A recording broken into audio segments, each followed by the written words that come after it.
Hi, welcome, and thank you for stopping by. I'm Carla from Cooking for Kales, and today I'm making a red lentil and vegetable soup. It's from a chef called Jean Sigel, and her blog is called Once Upon a Chef. I hope I said her name right. But my best friend May told me about this blog some months ago, and it's one of her favorite chefs and one of her favorite blogs that she's come across. And I have to say that we have since made a number of recipes from Once Upon a Chef, and they all work. They're all delicious and they're easy to make, no fail recipes, including this one, which I've made a number of times. I'm making it again today because it's a perfect dish to make so that you can put it in the fridge and have it for later. So it's the weekend. I'm going to be making this so that my husband and I can have lunch, easy lunch, all next week while we work from home. I hope you stay and enjoy.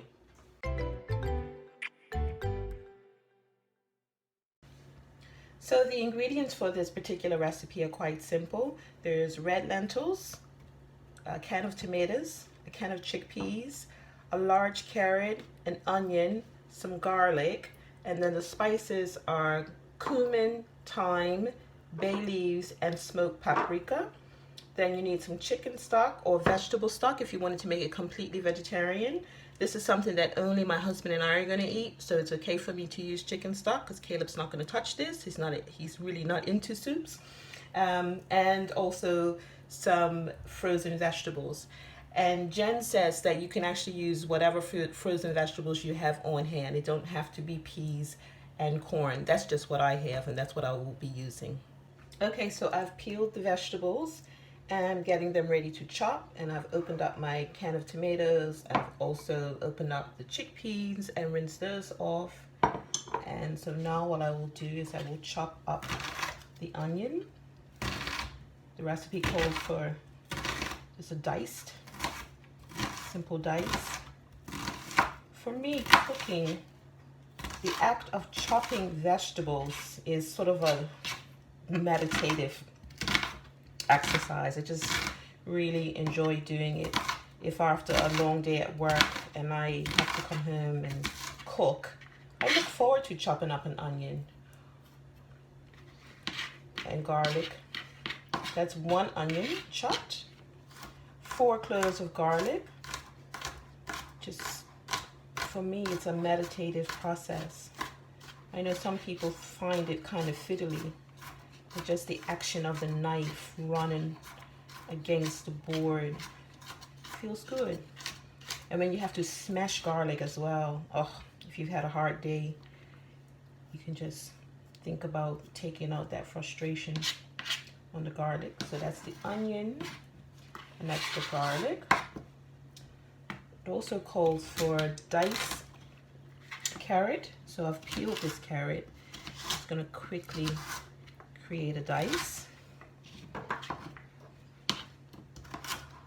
Once these are all prepped, we will throw it in the Dutch oven and should be ready in roughly 30 minutes.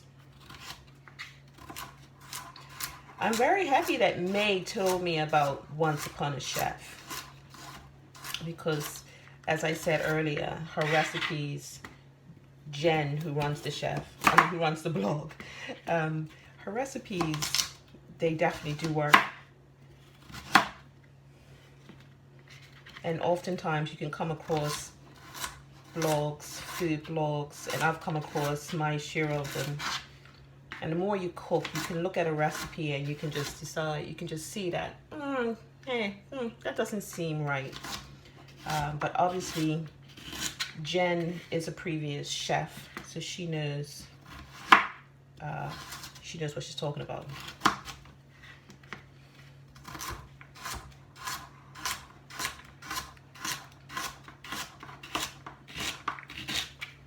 So that's all the vegetables prepared, chopped up.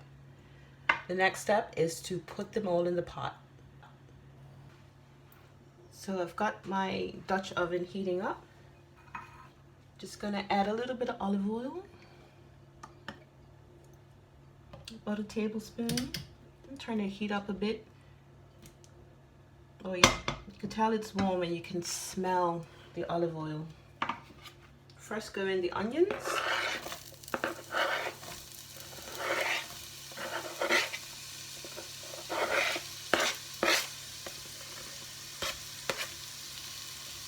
Let those cook just for a minute. Stir them around slightly.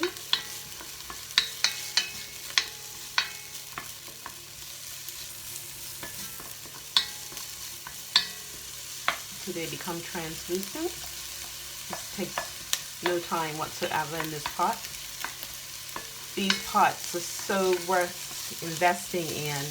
I bought this for myself, this particular Dutch oven, about 15 years ago now maybe, for my birthday, for myself. It was a shop in Bermuda where I'm from that sold them, and it was quite expensive, and I kept my eye on them. They had such beautiful colors, and I said, that yellow one's mine. And so around my birthday they actually had a sale, and I was able to get it on sale, and I said, as long as I have this pot, I'll be able to go anywhere in the world and cook for my family. And that has been the case so far. And go the garlic next.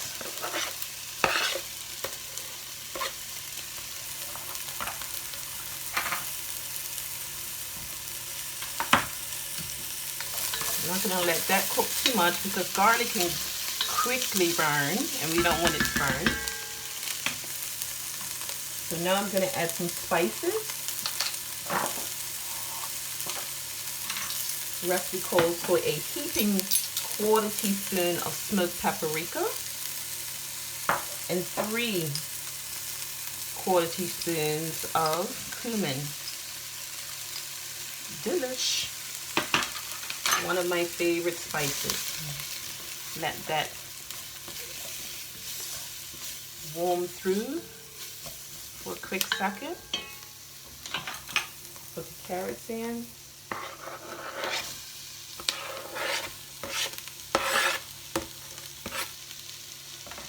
So this one, it actually comes together in 30 minutes. What I like is that tomorrow when I have it for lunch, it's even going to taste that much better. Once the flavors all get to say hello and get to know each other, it all comes together quite lovely. Next go in the chickpeas.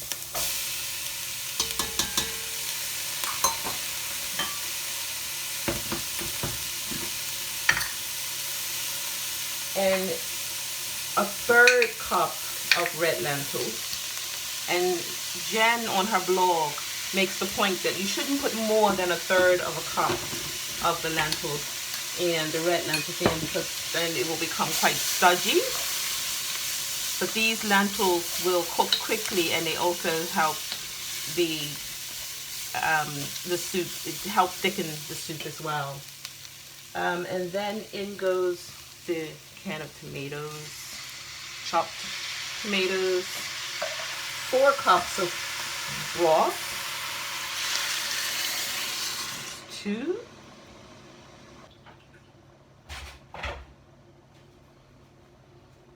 it's another 2 cups. I'm adding another bouillon cube in here because that other 2 cups I just added in there was just water. So this would make 4 cups of broth. Add that together. 2 bay leaves. 1 and 2. Oh, it smells so good. Some dried thyme. The recipe actually calls for a 1/2 teaspoon of dried thyme. So I'm gonna adhere to that. And then some pepper.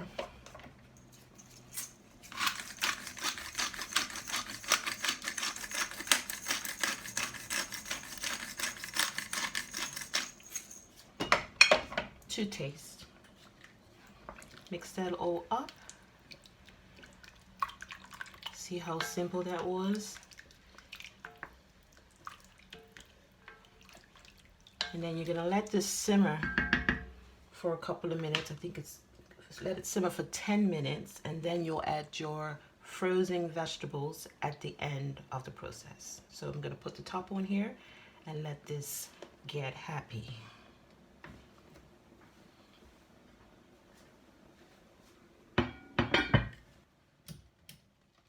Okay, 10 minutes have passed, and so now I'm going to remove the top and put in the frozen vegetables.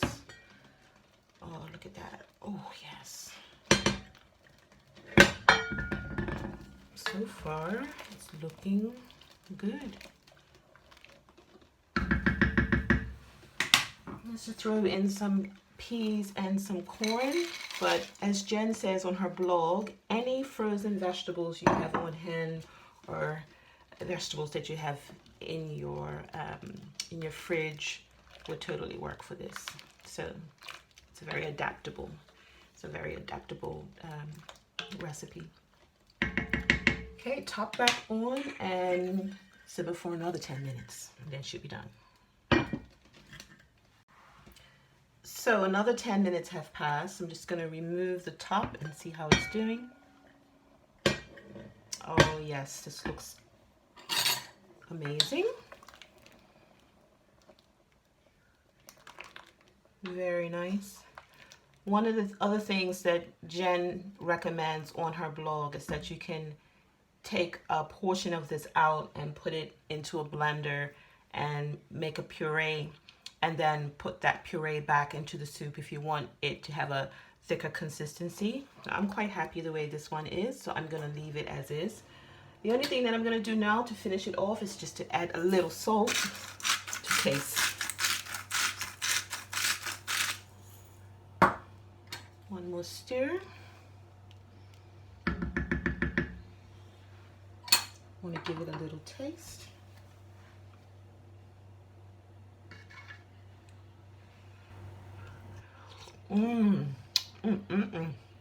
Delicious. That's lunch for the week. Very simple to make. If you're looking for something that you can have, you can just pull it out of the fridge in the last minute, microwave it up for a few minutes and have lunch on the table, or even a dinner, maybe with some bread and a salad on the side. Here you go. I hope you give it a try. Thanks for watching, and I'll see you in the next one.